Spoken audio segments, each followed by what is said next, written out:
अस्सलामु अलैकुम वरहमतुल्लाहि वबरकातुहू। मेरे मोहतरम भाइयों, बुज़ुर्गों, दोस्तों, ये हमारा इस्लाह मुआशरा का 88वां सबक है। आज के सारे न्यूज़पेपर के फ्रंट्स पर एक न्यूज़ छाई हुई है कि हिंदुस्तान के एक फिल्म एक्टर सलमान खान, जिन्होंने आज से 13 साल पहले शराब के नशे में 5 लोगों के ऊपर गाड़ी चढ़ा दी थी, जिनमें से एक उसी वक्त में शहीद हो गया और बाकी जो 4 लोग थे वो बेचारे माजूर हो गए। उस केस से उसको कोर्ट ने आज़ाद कर दिया। मैंने जब ये न्यूज़ पढ़ा तो मैं सोचने पे मजबूर हो गया कि ये ऐसा अगर इंसाफ होगा तो ये गरीबों के साथ में खिलवाड़ है। इसलिए कि अगर हम हमारे मुल्क की तारीख को उठाकर देखेंगे तो यहाँ पर हमेशा गरीबों के साथ में जुल्म हुआ है और अमीरों को हर लाइन से सहूलतें और फैसिलिटीज़ मिली हुई है।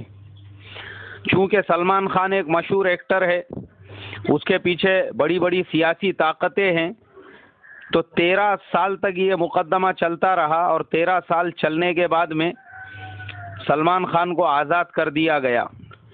इससे बढ़कर नाइंसाफ़ी क्या होगी कि वो माजूर लोग, जिनमें से नूरुल्लाह खान वो बेचारे कब्र में जा चुके हैं, बाकी के जो 4 लोग हैं वो इंसाफ का इंतज़ार कर रहे हैं, जो हाथ पैरों से माजूर हो चुके हैं, उनको इंसाफ नहीं मिला।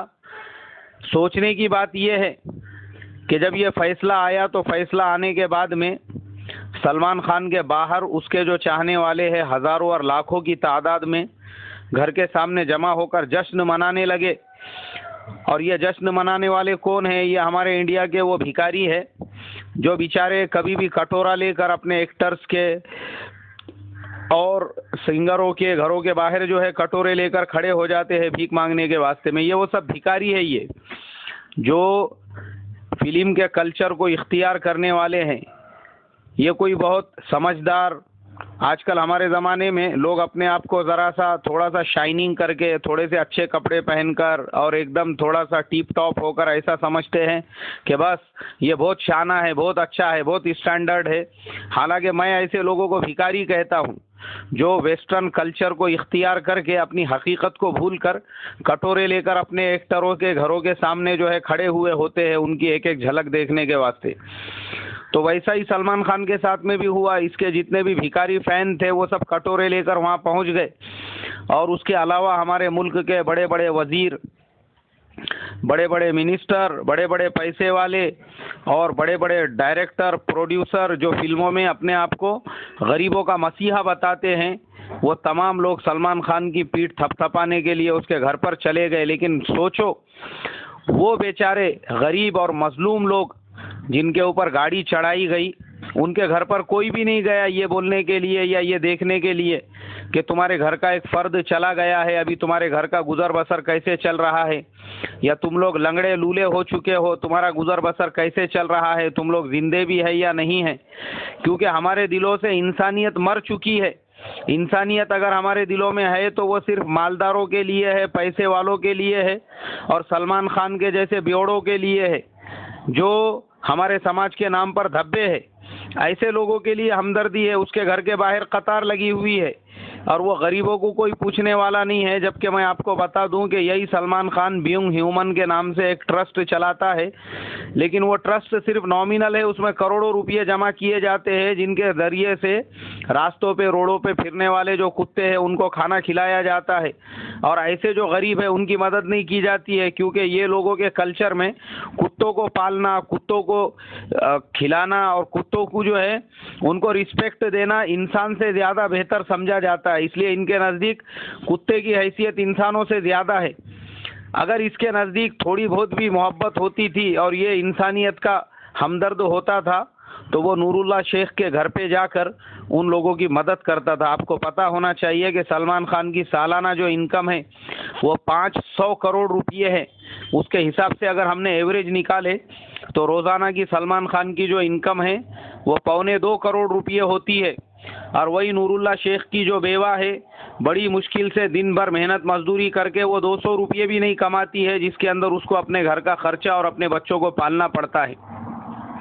ये सलमान खान अगर इतना ही हमदर्द है, अगर वो अपने एक दिन की भी कमाई उन गरीबों को दे देता तो बेचारों की ज़िंदगी बन जाती थी। मगर चूंकि हमारे मुल्क में अंधा कानून है, यहाँ पे कानून वगैरह सब कुछ सिर्फ गरीबों के लिए है। जो को हमारे यहाँ पर जो रूल्स है, रेगुलेशन है, जो कायदे कानून बने हुए हैं, वो सिर्फ गरीबों पे लागू करने के लिए है। सलमान खान जैसे, संजय दत्त के जैसे जो अमीर लोग हैं, उनके लिए थोड़ी कायदे कानून है। इसीलिए तो सलमान खान को हाई कोर्ट, निचली जो अदालत थी, उसके अंदर जब 5 साल की सज़ा मिली, तो 5 साल की सज़ा मिलते ही उसके 3 घंटे के अंदर अंदर हाई कोर्ट की तरफ से उस पर स्टे आ गया। यानी सलमान खान को 1 घंटा भी अदालत के बाहर निकलने के बाद जेल के अंदर नहीं गुजारना पड़ा। इससे बढ़ के नाइंसाफ़ी क्या होगी। उसी सलमान खान की बजाय कोई गरीब अगर आदमी होता तो उसको हाई कोर्ट जाने में महीनों लग जाते, तब तक उसको सड़ना पड़ता था। जैसे हमारे बहुत सारे नौजवान, मुस्लिम नौजवानों को, जिन बेचारों को उठा उठा कर जेलों में डाला गया, 12-12 और 15-15 साल तक वो सड़ते रहे, तब तक तो उनकी बेल और जमानत नहीं हुई। और उसके बाद जब फैसला हुआ तो पता चला कि उस जुर्म से इनका कोई लेना देना ही नहीं था, ये बेकसूर थे।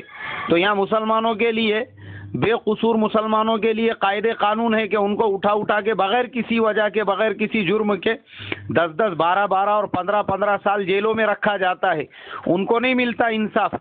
और सलमान खान के जैसे ड्रंकन मास्टर जो है, उन लोगों के लिए हमारे मुल्क में इतनी सहूलत है, 3 घंटे के अंदर अंदर उसको, जैसे ही निचली अदालत से जब 5 साल की सज़ा मिली, तो कम से कम उसको 5 दिन तो जेल के अंदर रखना चाहिए था। 3 घंटे के अंदर अंदर हाई कोर्ट से स्टे भी आ गया और सलमान खान बजाय जेल में जाने के पुलिस की गाड़ी में अपनी जो हाई फाई 3.5-4 करोड़ रुपए की ऑडी कार है, उसके अंदर बैठ के अपने घर पे चला गया। इसी तरीके से संजय दत्त का भी जो केस चल रहा था, उसको जेल में डाला गया। और जेल में डालने के बाद में जनाब हर 2 महीने को जो है छुट्टी लेके बाहर ऐसा निकलने लगे जैसा पिकनिक के लिए वो जेल के अंदर गया हुआ था। और जब तहकीकात की तो उसका वकील कहने लगा कि हमारे इंडिया के कानून के हिसाब से 90 दिन का पेरोल हर एक कैदी को साल में 1 मरतबा लेने की इजाज़त है। तो ये पेरोल सिर्फ संजय दत्त के जैसे करोड़पतियों के लिए, फिल्म एक्टर्स के लिए है, दूसरे गरीबों के लिए नहीं है। जो मुसलमान कैदी आज 10-10, 15-15 साल, 20-20 साल से उसके अंदर पड़े हुए हैं, ये 90 दिन का पेरोल उनके लिए नहीं है।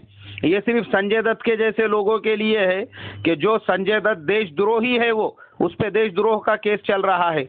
उसके बावजूद उसकी ज़िंदगी ऐसे गुजर रही है जेल में जैसे वो जेल में नहीं गया हुआ है, जैसे वहाँ पे पिकनिक मनाने के लिए स्विट्ज़रलैंड गया हुआ है। कभी तो हज़रत इंटरव्यू में बोलते हैं कि मेरे 6 पैक जो है वहाँ पे निकल चुके हैं। अब कैसे नहीं निकलेंगे। जो गरीब बेचारे, जो गरीब और मुसलमान जो अंदर कैदी पड़े हुए हैं, उनके दाल रोटी के वांदे हैं। और इसको बराबर दोनों टाइम पे डोमिनोज का पिज़्ज़ा पहुंच रहा है, मैकडोनल्ड के बर्गर पहुंच रहे हैं, चिकन तंदूरी पहुंच रही है। जब खाने पीने को सब पहुंचेगा तो जेल में इसके 6 पैक नहीं निकलेंगे तो फिर क्या 8 पैक्स निकलेंगे। और बराबर इसको छुट्टी मिल रही है। और अभी तो एक न्यूज़ और पढ़ने को मिली है कि 6 महीने पहले ही इसको रिहा कर दिया जाएगा। मैं सोचने पे मजबूर हो गया कि इतनी सहूलतें दूसरे गरीब कैदियों को क्यों नहीं दी जाती है। वो ज़ैबुन्निसा काजी कोर्ट के अंदर 50 मरतबा उन्होंने एप्लीकेशन दिया कि मैं बीमार हूं और मुझे जो है इलाज के लिए इजाज़त दी जाए, तो हमारे इसी मुल्क के कानून ने उनको इजाज़त नहीं दी।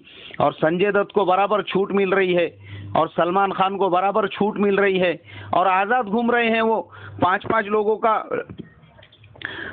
लोगों को माजूर करने के बावजूद, एक आदमी का कत्ल करने के बावजूद आज़ाद घूम रहे हैं, करोड़ों कमा रहे हैं, टीवी पे भी जो है आ रहे हैं और फिल्मों में भी काम कर रहे हैं। उनके लिए कायदा कानून नहीं है। ये कैसा इंसाफ है। ये लोग तो ये कह रहे हैं, रात में मैं NDTV पर उसके जो एडिटर है रवीश कुमार जी, उन्होंने एक बहुत अच्छी बात कही। उन्होंने बीजेपी के एक बहुत बड़े लीडर से सवाल किया, बोले क्या सलमान खान को मोदी के साथ में पतंग उड़ाने की वजह से इतनी सहूलतें मिल रही है? क्या ये पतंग उड़ाने का फ़ायदा मिल रहा है कि बजाय जेल जाने के वो अपने घर पे पहुंच गए? ये हमारे मुल्क का हाल है। अगर इसके कंपेयर में हम कुरान हदीस के कानून को देखेंगे, हम लोग जानते हैं मक्का मुकर्रमा के अंदर जो क्रेन गिरी थी, वहाँ की गवर्नमेंट ने उसी टाइम पे एक्शन लिया और एक्शन लेकर वो जो कंपनी थी बिन लादेन ग्रुप जिसे कहा जाता है, पूरे मुल्क के अंदर उनको जितने कॉन्ट्रैक्ट मिले हुए थे वो सारे कॉन्ट्रैक्ट पर गवर्नमेंट ने बैन लगा दिया, उसको सबको कैंसिल कर दिया। मरने वालों को फौरन उसी टाइम पे ऐलान किया कि 1-1 मिलियन सऊदी रियाल उनको दिए जाए। ये होता है इंसाफ, ये होता है कानून। और जितने उस कंपनी के शुराका थे, जितने भी उसके पार्टनर्स थे, उन तमाम को मुल्क छोड़ने पर पाबंदी लगा दी गई, उनके सबके पासपोर्ट जब्त कर दिए गए जब तक कि ये केस की इंक्वायरी नहीं हो जाती। ये है इस्लाम का कानून।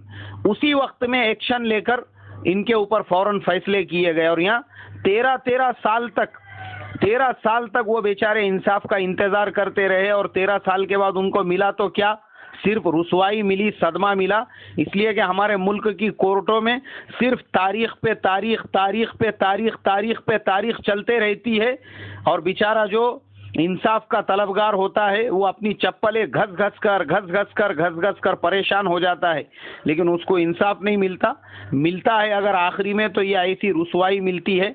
इसलिए कि कई केसेस ऐसे हैं, आपको पता होना चाहिए, हमारे मुल्क हिंदुस्तान के अंदर 3.5 करोड़ केसेस ऐसे हैं जो पेंडिंग चल रहे हैं और उसमें भी कई केसेस ऐसे हैं जो पिछले 50 साल से, 40 साल से, 60 साल से चल रहे हैं जिनके अभी तक फैसले नहीं हुए।